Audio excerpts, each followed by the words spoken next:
My first witness, Mr. Benjamin Netanyahu. Mr. Netanyahu, welcome to the Advocate. Thank you. Glad to be here. Mr. Netanyahu is a graduate of MIT. He is an Israeli, and he is a man who has written widely on this question before the House tonight. Mr. Netanyahu, is the issue of self-determination the core of the conflict in the Middle East? No, I don't believe it is. The real core of the conflict is the unfortunate Arab refusal to accept the state of Israel.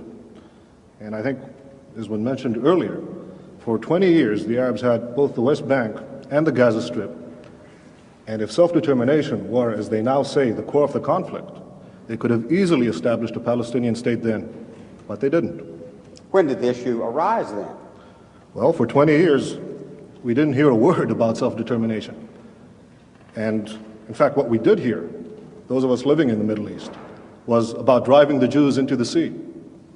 Now, after 1967, under the leadership of the PLO, the hardline strategy shifted to adopting a moderate, dressed-up slogan, which now talked in terms of first a secular democratic state and then replaced it with Palestinian self-determination.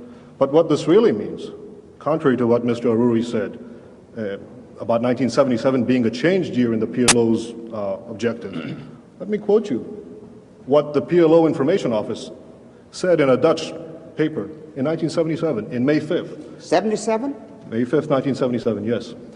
The statement was very simple. Our objective remains the destruction of the Zionist state of Israel. So let's keep in mind that what we're talking about here is not the attempt to build a state, but to destroy one. Do the Palestinians have a right to a separate state? Well, Mr. Ajami has been talking about human rights.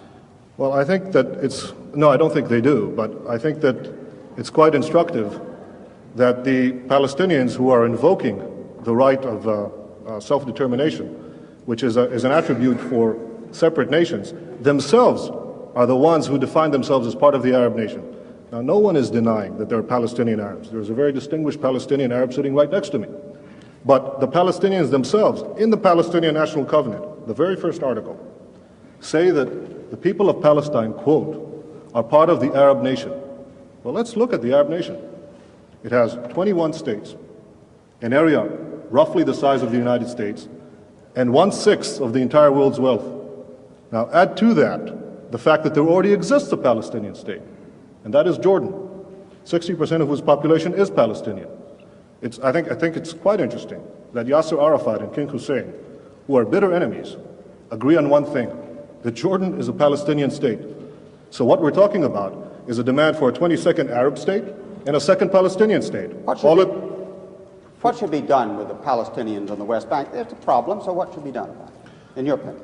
Well, I think that the Palestinians in the West Bank are going to be offered the full human rights, the full civil rights, as no Arabs are offered in the Middle East. No Arabs whatsoever have any full human rights or the right to vote for their own government. Those Arabs who lived in Israel in the pre-67 boundaries are the only Arabs in the Middle East who offer that right, and I'm all in favor of having the same Arabs living in the West Bank and the Gaza Strip being offered such a right in the final peace agreement. Can we have peace in the Middle East?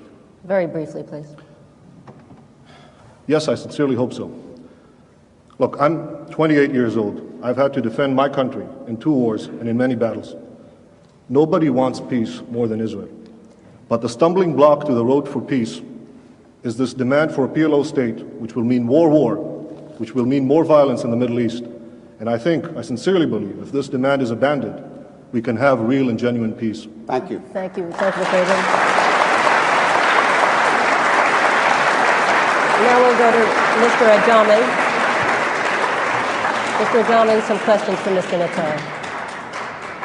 Mr. Netanyahu, you've told everyone that the Palestinians on the West Bank and the Gaza Strip will enjoy full human rights. Could you tell me how that's compatible with the presence of Israeli forces in their midst? Well, the Arabs living now under the Arabs who lived in Israel, 400,000 of them, 400,000, between 1948 and 67, as I said earlier, certainly enjoy full human rights. And as I I'm said, not they're the talking only about ones. the Arabs in Israel. I'm talking about the Arabs on the West Bank Yes. and the Gaza Strip. If you let me, I'll answer your question, Mr. Ajami, please. The Arabs living in Israel are the only ones who are entitled to vote for their governments, the only ones who have representative in a parliament in the entire Middle East. Now, it's true that the West Bank and the Gaza Strip are now undergoing a period of transition. In fact, no Arab government has been willing to negotiate so far about this period of transition.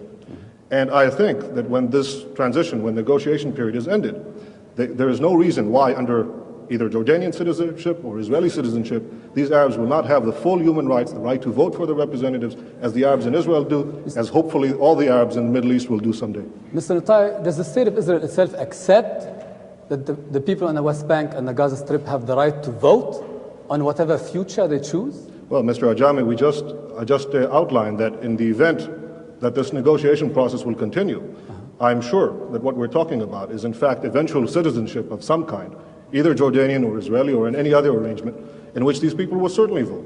Mr. Netanyahu, you've given yourself the right to determine that you are an Israeli, but you've also given yourself the right to negate the other entity, which I think is not somehow consistent with global practice at this time, is it? Mr. Ajami, I have never rejected another entity, nor have I ever declared my intent to destroy it, least of all the Palestinian Arabs, who I fervently want to live in peace with. All I'm saying is that it is the Palestinian Arabs themselves, their leaders, Arafat, Muhsin, who Morris Abrams quoted earlier, Farouk Kaddoumi, the number 2 man in the PLO, these are the ones who say they are part of the Arab nation. These are the ones who say they already have a Palestinian state. There is no right to establish a second one on my doorstep, which will threaten my existence. There is no right whatsoever. Okay, Mr. Netanyahu, you seem like a very patriotic Israeli. Does not the fact of Israeli dependence upon the U.S. in order to maintain its occupation on the West Bank and the Gaza, does this not trouble you at all? Mr. Ajami, you asked me as a patriotic Israeli, and I'll answer as someone who has fought in the Middle East. One of the things that I think is unique about Israel, in terms of all America's allies, is that it is perhaps the only one who has taken care of itself so far. And I would think that America, in fact, it's not a one-way street, Israel taking from the United States. Israel is giving the United States an extraordinary bargain in the Middle East. It's the one stable democratic ally which the United States can count on. Mr. Netanyahu, inasmuch as you're a Zionist and are committed to a Jewish state, given the fact that demographic predictions tell us that there will be an Arab majority within the current borders of Israel, does this not challenge the foundations of the very state which you are committed to? I know of the latest population figures, that actually show a decrease in the Arab birth rate, particularly in the West Bank and the Gaza Strip, as a result of the higher education and the universal education for women that didn't exist prior to Israel, prior to 1967. Now, if you ask me, would I reject Palestinians or Arabs living in our midst? Ridiculous. Of course not. They're citizens of Israel.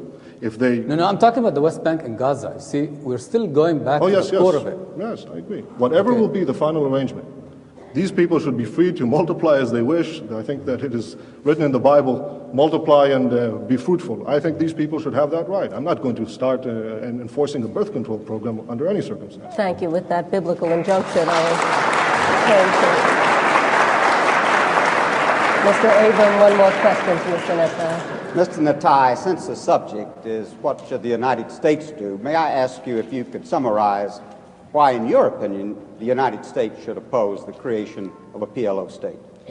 I think the United States should oppose the creation of a Palestinian state for several reasons. The first one being that it is unjust to demand the creation of a 22nd Arab state and a second Palestinian state at the expense of the only Jewish state. I think it also would defeat the hopes of those moderate Palestinians who genuinely want to reach a peace accommodation with Israel. Thank you. Mr. Ajami, another question. Mr. Netanyahu, as someone who would say that you believe in democracy, do you believe that Israel can continue as a garrison state and still remain a democratic state? Mr. Ajami, either you didn't hear what I said before, or for your benefit, I'll repeat it again.